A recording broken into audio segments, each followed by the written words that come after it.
Всем привет, и вы сейчас просто охренеете. Есть такой город, Нижний Новгород, все о нем слышали. Но есть еще Великий Новгород. И если вы, как и я, думали, что это один и тот же город, то вы ошибаетесь. Оказывается, это два разных города, которые находятся в разных частях России. Причем у них расстояние приблизительно вот от пальца до пальца. Вот это поворот! Но это еще не все. Есть еще город Ростов-на-Дону. Ну, все мы о нем слышали. И есть город Ростов-Великий. И он тоже не одно и то же. Опять же, они друг от друга далеко по километрам. Это разные города. Живите с этим. Я жила с этим 35 лет. Я думала, что это один и тот же город, просто он по-другому каждый раз по-разному называется. Ну как Санкт-Петербург и Питер. А оказывается, это просто разные города, ребят.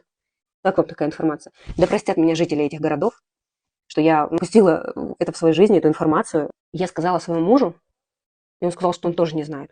И вот кто не знал, пожалуйста, напишите в комментариях, что вы со мной и что не одна я такая. Мне может быть, где-то в глубине и стыдно, но я рада, что я вообще знаю теперь эту информацию. Поэтому живите теперь с этим.